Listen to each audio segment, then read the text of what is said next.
I cannot believe how much more productive my writing sessions have become since I started using Grammarly, especially as a non-native English speaker.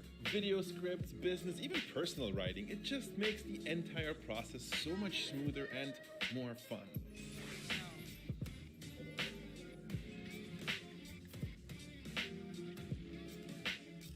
Hey guys, in today's really quick video, I'm going to show you how to go live and schedule a live stream right here on your YouTube channel.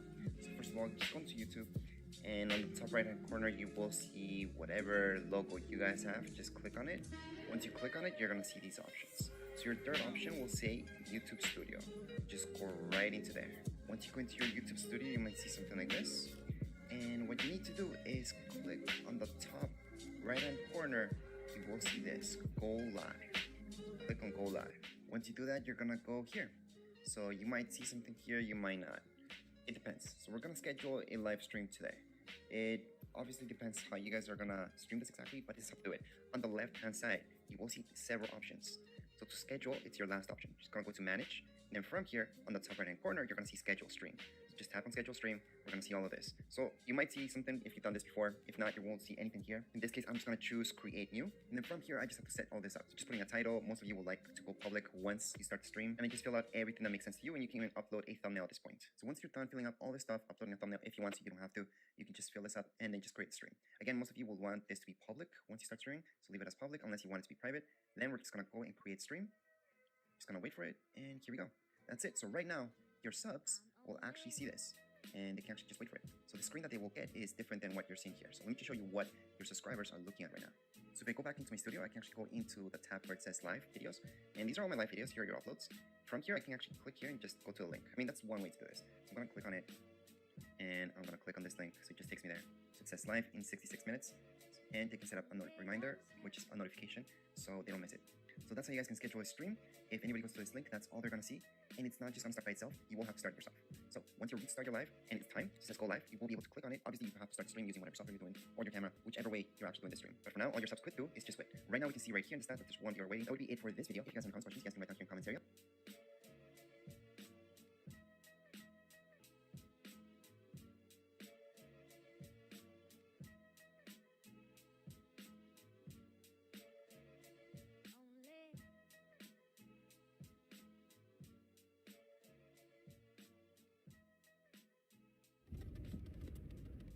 Hello everyone, do you guys want to know how to get your YouTube chat into OBS Studio? It's really easy. It's doxx. It's really easy. So what we're going to do is actually go into your YouTube. I'm already in here, but what you can actually go from the beginning. So go into your YouTube channel and go to create, click on that. Press on go live. Wait some seconds, just load. Then you have 3 dots under your profile picture, 3 dots, like that. And click on pop out chat. There you have it. What you want to do, to highlight everything, do Control-C, or right click, copy, then turn down. Go back to OBS Studio again. Go back to your left view. Go to doxx. And then press on custom browser doxx. So I have one there. Okay. Like that. And then do Control-V or right click, paste, and apply. And then you can have it wherever you want. Nice, right? But I kind of like it there. Thank you, process. This is the only way I know about to do this. The only problem with this, I've not really found a way around it. I have not seen anyone else do it either. Every time you're going to start streaming, you need to do this.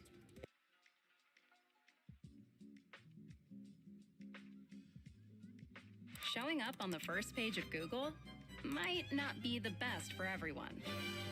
Hey you, yeah you, I'm looking at you right now. You probably tried adding YouTube chat, it's a real pain in the butt, it's not working, huh? Well, I had the same experience, and honestly, I ripped out so much in my hair that I'm only gonna have a couple strands left by the time I'm 40. But luckily I figured out how to set up YouTube chat for Streamlabs OBS, and I'm gonna show you how to do it step by step in today's video, keep it nice and short for you. Does that sound good? If it does, make sure to drop a quick like on the video, let's get into it. When we're talking about YouTube chat, you're probably talking about a couple different things. You either wanna have the YouTube chat on Streamlabs so you can read it while you're streaming, or you either wanna have your YouTube chat displayed over your stream so that way your viewers can see it. Or maybe even you only have one monitor and you wanna see the game chat over your gameplay so that way you can read chat while playing the game on one monitor. The first two are really easy to do, and I'm gonna show you how. The third way is honestly a pain in the butt and deserves its very own video, but I'll show you what you need to enable in this video just to get you started. So let's jump into Streamlabs. So real quick, for the people that want their game chat over their gameplay on one monitor, what you need to do is go to the bottom left corner, click on the settings, and then you're gonna go to game overlay. This is the setting that you wanna mess with, but honestly, there's so many different things that you have to do with it, and I don't wanna make this a 30-minute video. So comment down below if you want me to make a separate video on this. But this is the setting that you wanna do, and just do a little bit of research on that, and you'll get up and running. But let's set up the chat box for Streamlabs OBS and also set up the chat box for your stream in Streamlabs OBS. So the very first thing we wanna do is log in with your YouTube account and your settings down here. You can see that I'm logged in. Next, you wanna go to the stream tab and make sure that your YouTube account is logged in and connected, and then we're gonna hit done. If you tried doing this before, then you'll just click out this little tab, and you'll be like, okay, well, I don't see my YouTube chat like I normally see my Twitch chat, and that's okay because I'm gonna show you a workaround. So what I found to work with YouTube chat is actually to start up a stream. But don't worry, nobody's gonna see the stream because we're gonna have it as unlisted. So what we need to do is we'll actually go live. So click go live in the bottom right corner. If you guys have never been live before, don't know how to YouTube stream, then you need to watch this stupid playlist that I've been working on in the top right corner. It's gonna hold your hand on how to stream and set up your stream. So watch that that, pause this, and come back if you don't already know how to stream, you knucklehead. But if you've streamed before, then all we need to do is just click privacy, and we're gonna change this from public to unlisted. That way we can have our very own private stream that nobody's gonna watch except us, so that way we can make changes as necessary. So once we have this unlisted, we'll scroll down and then click confirm and go live. Then we're gonna give it a second to boot up, and then you'll notice it says we're live, and our chat has automatically popped up on the side. So this part is basically done, but I'm gonna show you a couple things that might happen to you. First thing you wanna do is always change top chat to live chat, because if you do top chat, some messages might not be shown just in case, so you always wanna do live chat to make sure that all messages are visible. If for whatever reason this is giving you an error, then I'll show you a workaround.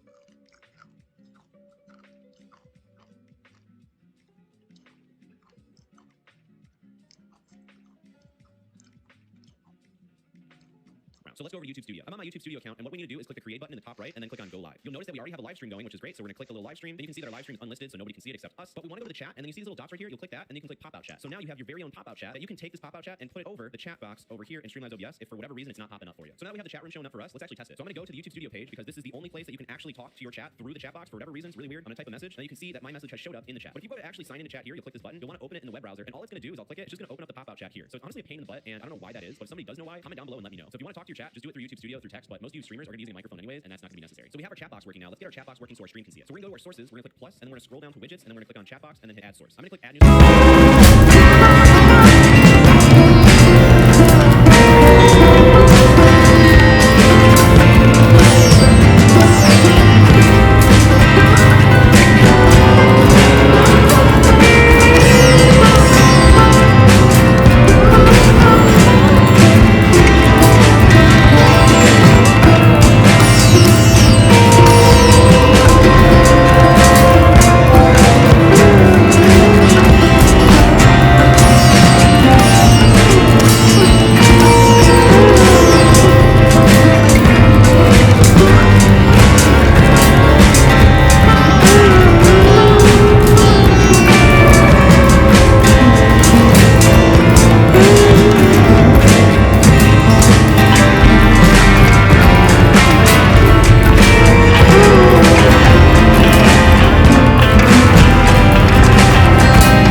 gonna start doing my work, but I have to.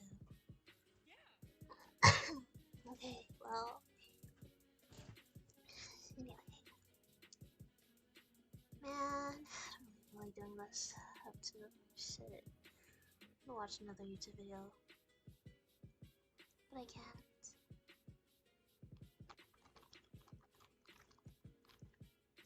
Or maybe I can. Maybe just a little video, maybe. I don't know. I mean,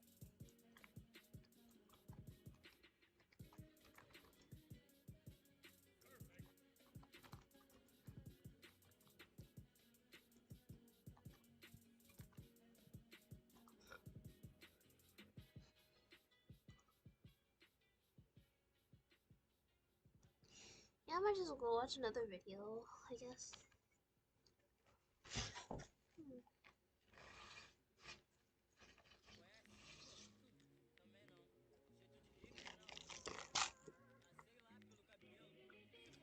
New ride?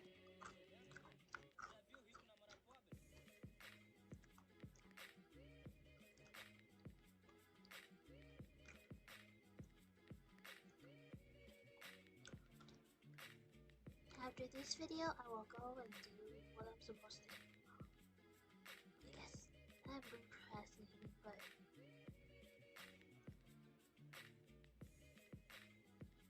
I just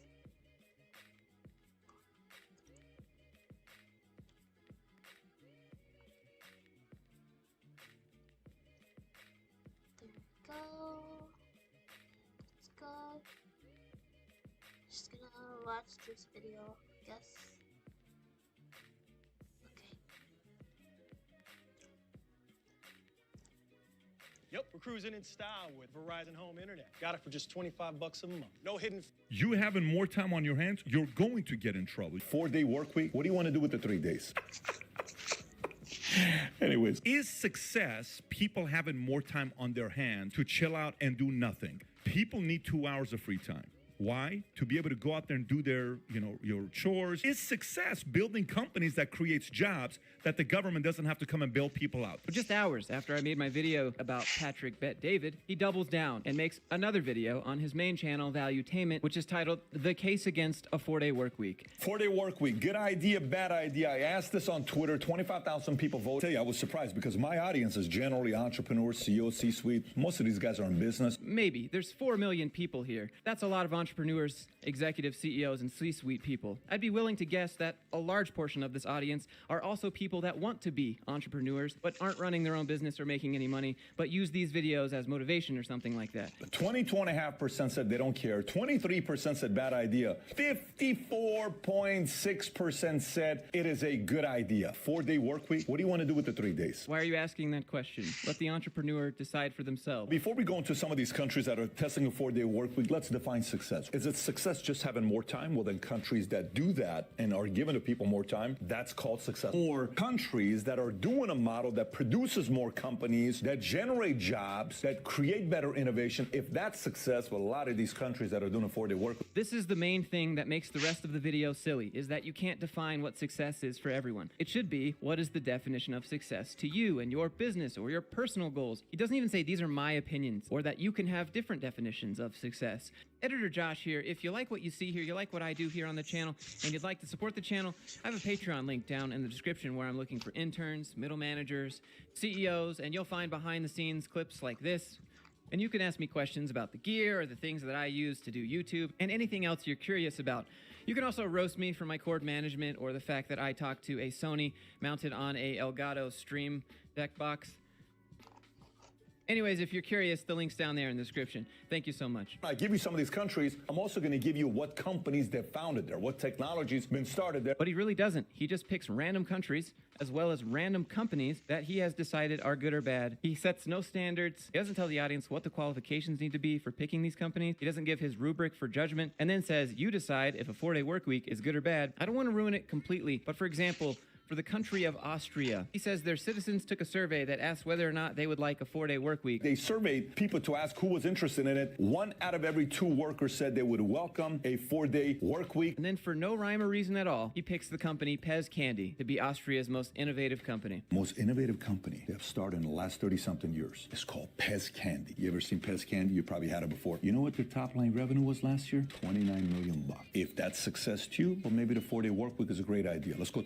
Wait, what? Why are they gatekeep to the last 30 years? You didn't say that was part of the study or the reasons you were using. Why not the last 100 years or 200 years? And why did you pick ᴃᵉ as their most significant contribution? It's ridiculous, and in my opinion, it's insulting to the people of these countries. The case against a 4-day work week based on arbitrary comparison. That's what this video title should be. Australia, number 1. More than 20 companies will take part of a 4-day work week trial. FYI, Australia, 2 big names technology-wise that came out of there. One is Wi-Fi, 1992, and the other one is Google Maps. I am very confused. So now we have to decide if a 4-day work week is a good idea or a bad idea because 4 companies across the entire country of Australia are going to trial a 4-day work week. And because back in the 1990s, they invented Wi-Fi, and in 2005, 2 people from Denmark living in Australia created Google Maps. 4-day work week, good idea, bad idea.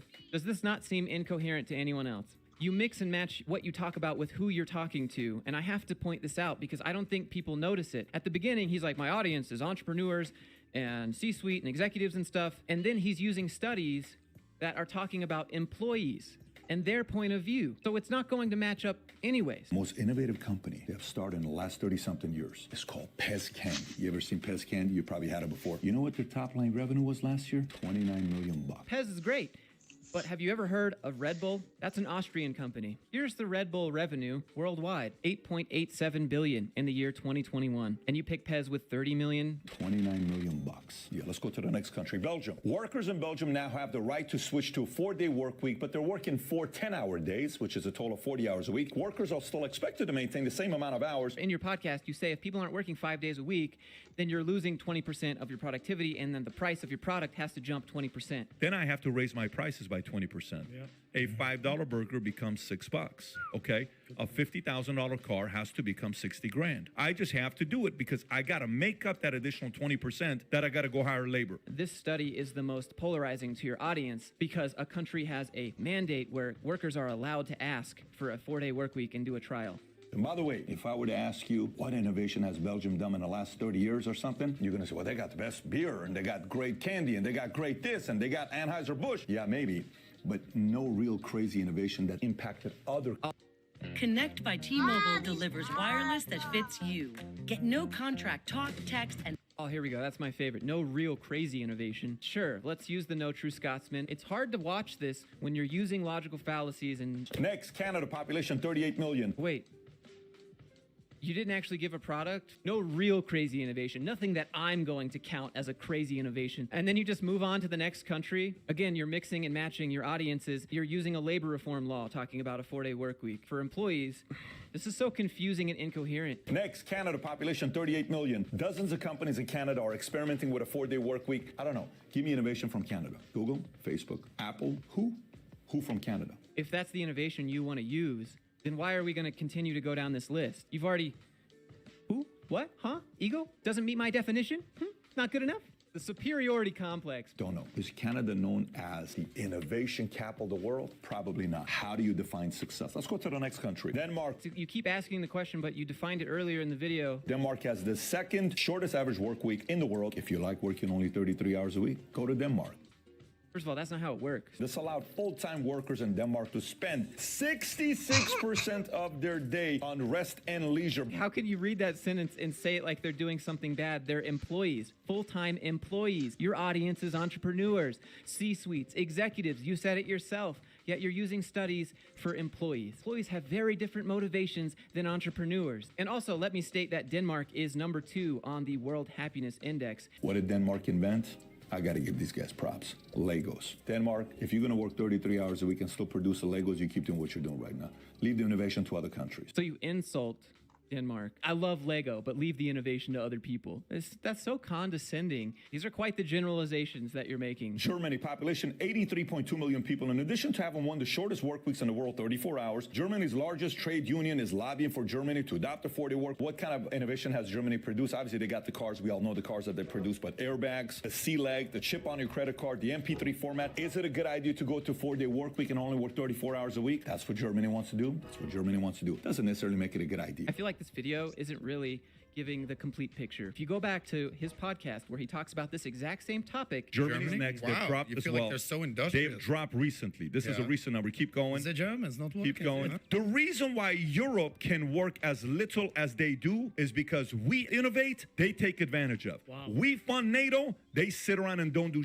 Europe is a socialist nation. Europe is basically union. So in that example, Germany basically just proved your point wrong. And then you're like, well, just because you can doesn't mean you should. Doesn't necessarily make it a good idea. That's your argument. You get proven wrong, and well, just because you can and it's working for you. Again, he's using studies for employees. His audience is entrepreneurs, applying these same ideas and work ethics and mindsets. It's not the same type of life. Iceland led one of the largest 4-day workweek pilots. The trial was considered a huge success, with 90% of the population currently enjoying reduced hours or other work modifications. You're going to roast 90% of the population for enjoying what they have democratically decided to do. Let's see it. Let's see it. Fantastic. Let's move to Iceland. Anyways, awesome job, Iceland. Proud of you guys. You're going to skip them. Is that because they haven't invented anything or not anything that's good enough for you? He's just roasting Europe. At least in his podcast, he moves down an organized list of European countries. Norway. Oh, Kai. You lazy one.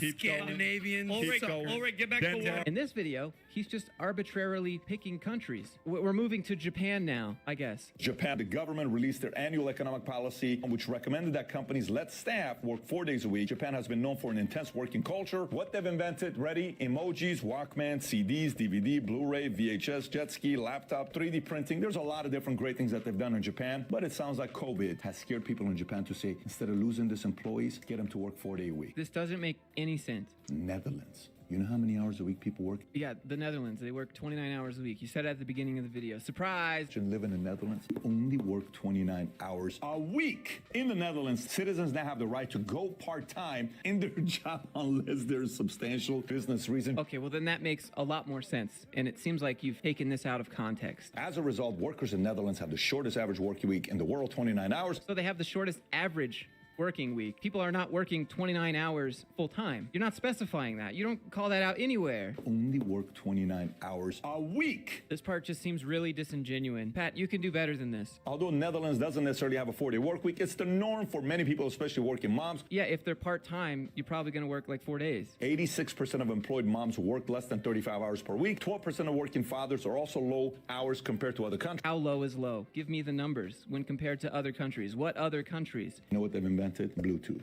Netherlands, thank you. Talk about cherry-picking information here. Think about it this way. If you go from 5 days a week to 4 days a week, you take 1 on 5, that's 20%. What is it? So he's going to go down this argument again, and how if you remove 1 day from your 5-day week, you're removing 20%. I think we can just go back to Belgium, in which their law says that they can ask for 4 days, but it literally says they're expected to work the same amount of hours, just in less days. Surely you don't think your viewers are this gullible, do you? You automatically increased shortage of workers by 20%. So I, as a company owner, operator, CEO, need to go increase 20% of my employees, pay the same salary so they can make the cost of living. So my cost just went up 20%. If they're working 10 hours, 4 days a week, and you're still getting the same productivity. This is Wix.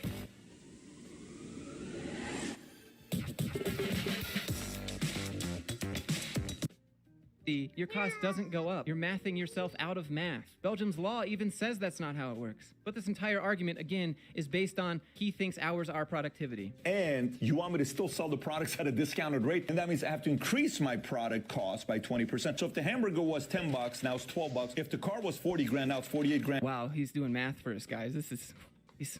Are you okay with that? Well, no. That's not what we said. All we said is let people work only 4 days a week. How do you want me to... It's not all they said. There were different countries that had different policies. All they said is let people work 4 days. Who is they? Come on, specify. 4-day work week is a great, noble consideration, but it's going to backfire. Let me give you another one. Your arguments are backfiring. There's no way in the world you can work this in all industries. Nobody's saying it has to work for every industry in the entire world and every company no matter what. Just you. It's like if I tried to say, there's no way everybody in the world can work remote. Yes, that's obvious. Media, you brought to break a story. No, no, no. 4-day work week. We're not going to break the story because it's a 4-day work week. Just because the phrase means 4-day work week doesn't mean that different employees couldn't be staggered on top of each other to make that work still, you know? It doesn't have to be Monday to Thursday, everybody gets Friday to Sunday off.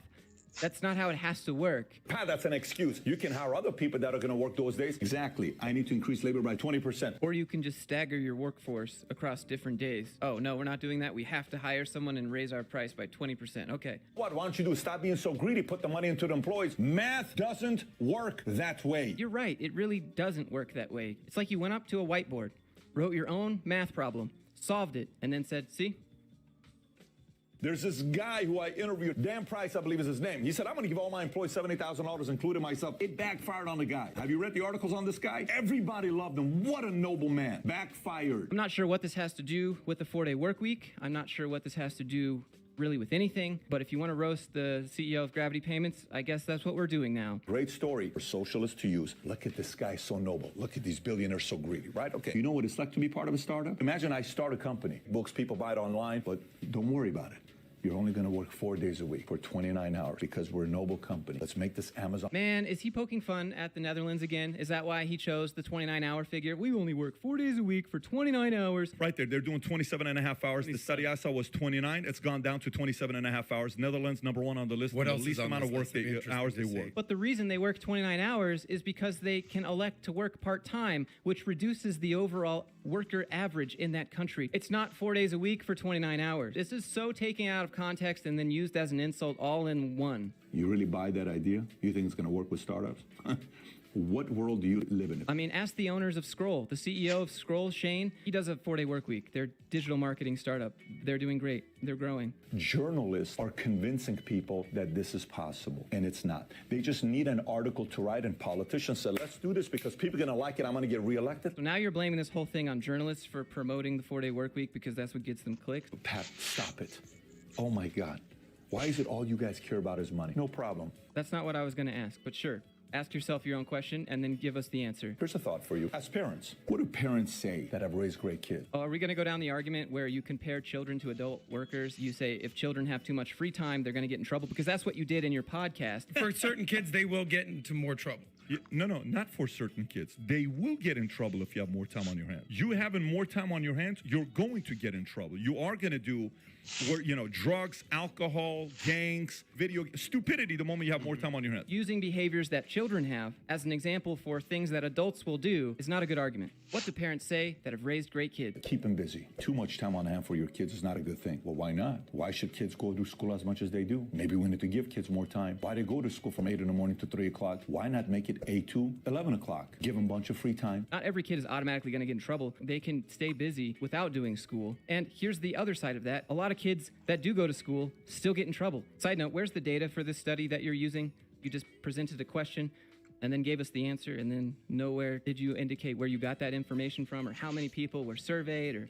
No, I don't think that's a good idea. Why not? You want a 4-day work week? Let's give kids 4-day work. Adults working 4 days and children going to school 4 days are two different things, Patrick. This is the literal definition of the false equivalency logical fallacy. So your argument basically means nothing. No, it's better if you keep your kids busy because the more you keep them busy and they're doing sports and after-school activities. Usually a big reason adults want to work a 4-day work week is so that they can go home, so that they can spend more time with their family and have that flexibility. They don't do drugs, they don't do drugs. It's better. Bingo. I agree. And you agree. Wait, no, I don't. I don't agree. I don't agree with it. You can't just assume I agree. If you keep your kid busy all the time, they won't do drugs. Therefore, adults that have too much free time might do that, so we should keep the adults busy too? Is that the argument that you're trying to present here? It's confusing. This whole video is confusing. Like, hey, more people having more idle time, is that a good thing? Cassie McGillner-Holmes, who is a psychologist, what she found out is if you have less than 2 hours of free time, that's not good. Right when you get about to 5 hours or more, it's not good, okay? 2 hours. That's the most, according to this person's study, on 21,000 Americans. But I believe in the podcast version, you're like, this lady. A lady. So you're interested in machine learning, but you're not sure where to learn more about it. Check out TensorFlow, built by Google engineers and powering Google Tech.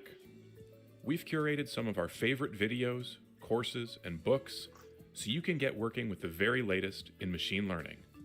It's all on the Learn ML page at tensorflow.org.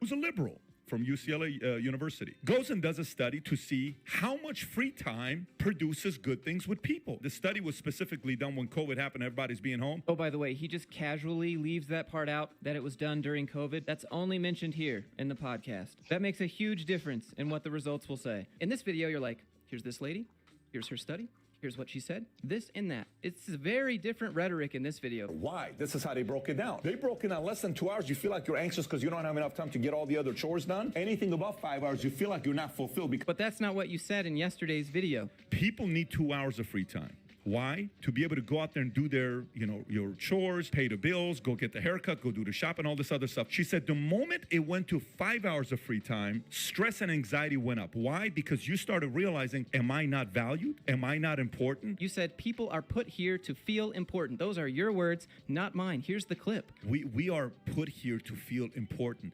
You ever see these protesters that go out there and scream and yeah. You're like, what the hell? That is a form of attention. That girl feeling important. Yeah. You're saying that one of the reasons people go out and protest is to feel important, and that's why she screams. Yeah. That is a form of attention. That girl feeling important. Which I think is just a huge oversimplification of why people protest to begin with. Can you not use me to do productive things? People want to be valued. If they're not being used to be valued, I become bitter. I have an attitude now. Because you're not making a big impact on the world. The idea to make people fulfilled, to do better things, is not giving them more time. You know what's the last thing I did when I had a lot of time on my hands? My hair was orange. Did you hear what I said? The last time I had a lot of time on my hands, my hair was orange. So that's your argument?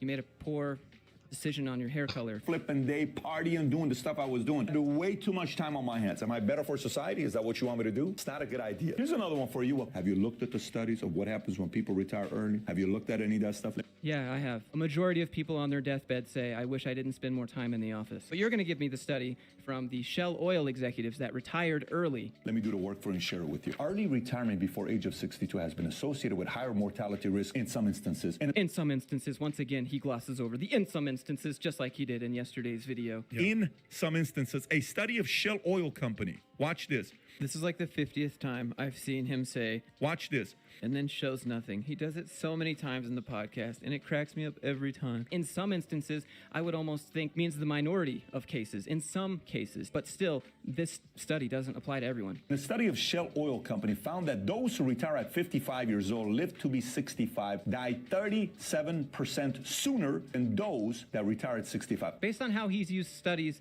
so far in this video, I'm really curious what's behind that blurred version of this text box. Go ahead.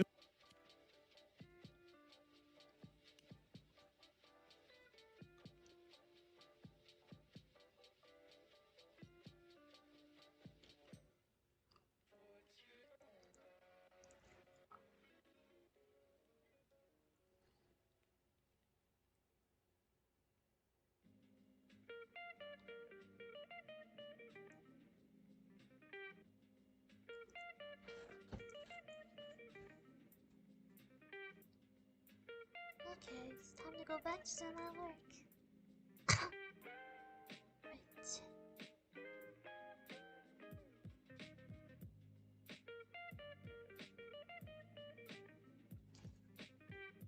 Okay, well, let's see. Where was I?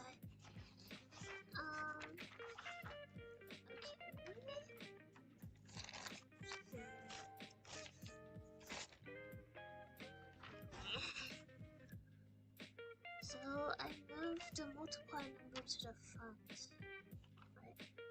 So that would be, where's my pencil? Okay. So, I ate so much candy.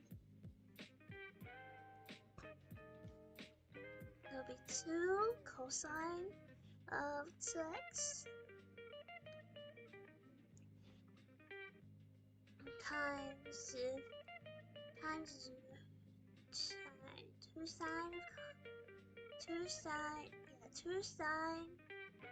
2 cosine of 2x times 1 times 1 sine of 4x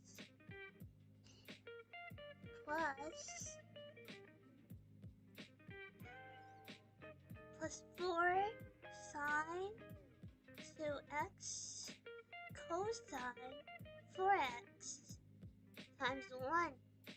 Okay. Now, shall we move it to the front? So, just gonna highlight the front. 2, 1, and 4. I'll move to the front. Okay, now I'll just multiply them together still. So 2 cosine 2x times sine 4x plus 4 sine 2x cosine 4x will be the final answer. Is my mic muted? No, it's not. Okay. Oh, I need to put the timer on. Timer on. Okay. Now,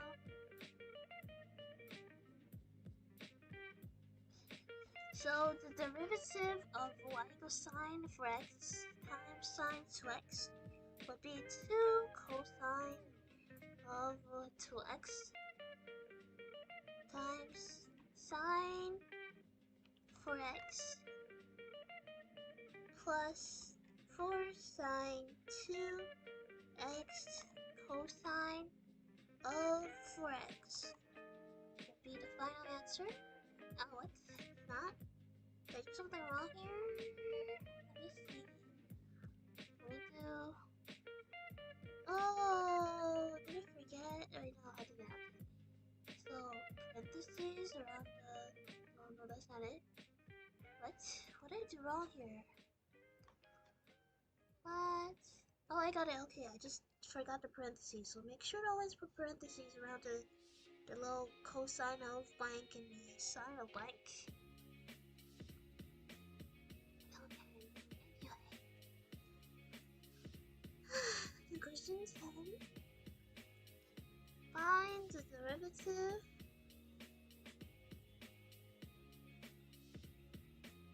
of f of x equals square root of 2 to the cosine of x. Now, I'm not exactly sure I know what this is doing, but let's see. Do a similar problem. Let's see what it is. So, so let me just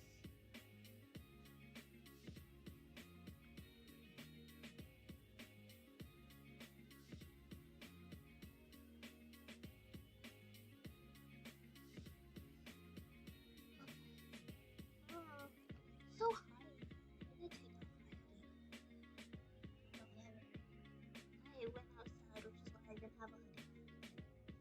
I normally stream in my pajamas, so that's what I'm gonna do right now.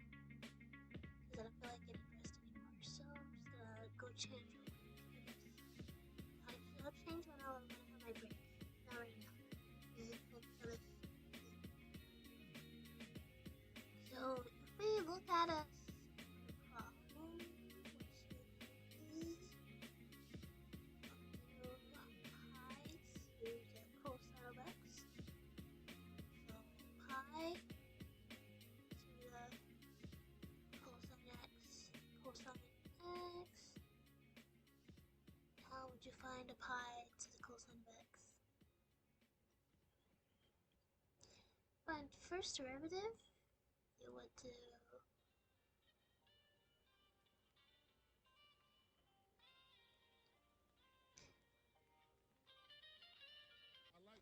you would do the exponential function for an arbitrary piece. So the rule you would do do.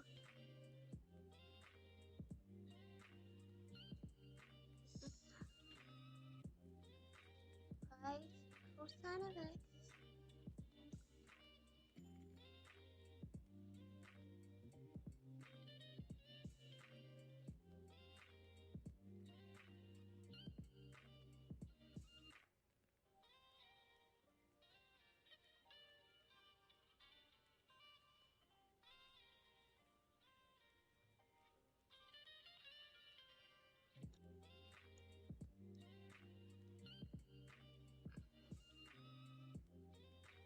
Pi the exponential function rule for an arbitrary base.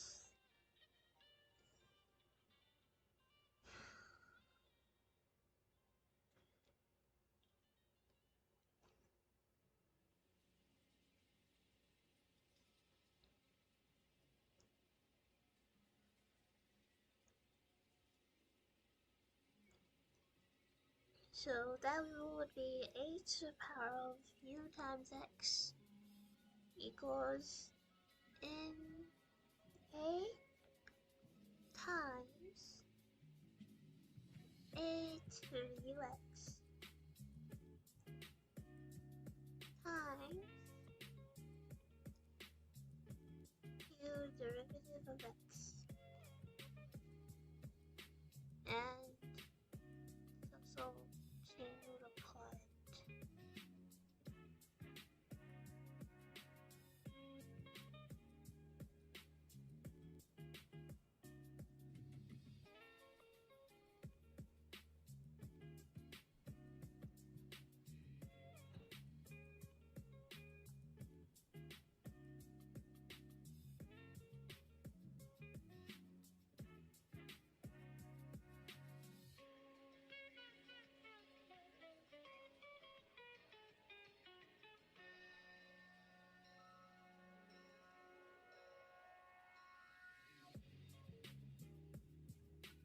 Now, once you apply chain rule to the equation, it says that you should get n pi. So, oh shit.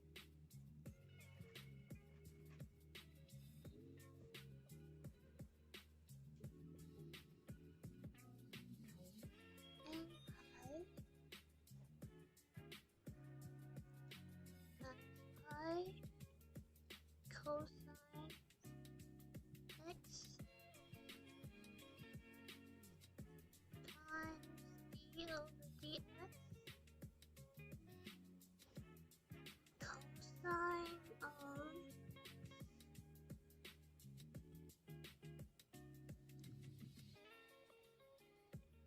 open up highlight to match it up. Show these parts.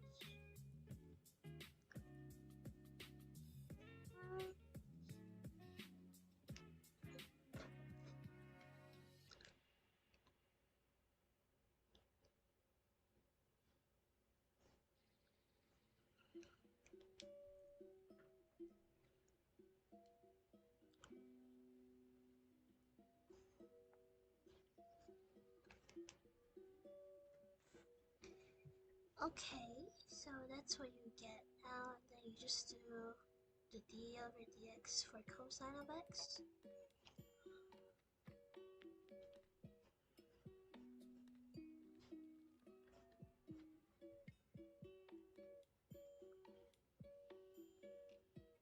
Choose native sine x. And then you would just move the negative to the front, which equals, so final answer is n pi multiplied by pi cosine of x sine of x. That's the final answer. Okay, now, yeah, okay. Now, back to the original problem. So original problem, is back to original problem. I really hope I get an iPad soon so I could actually show y'all what I'm writing down, but yeah. So original problem, derivative of f of x equals square root of 2 cosine x. So what we do first, we would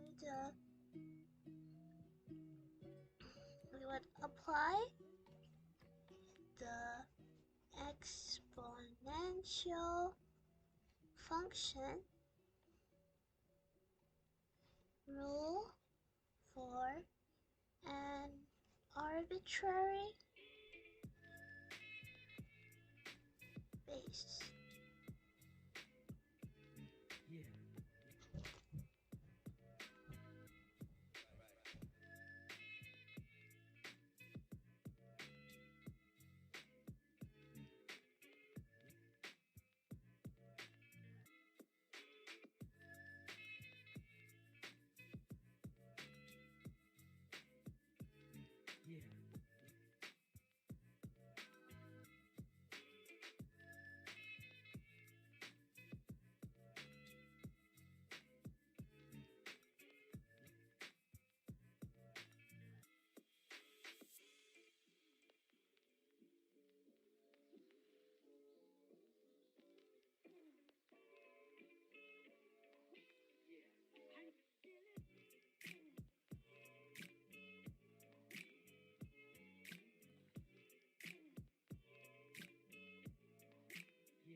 There's a feeling you get when you realize that something you couldn't.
I'm sleepy.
Because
you don't believe the Martians ought to let us kids run the world.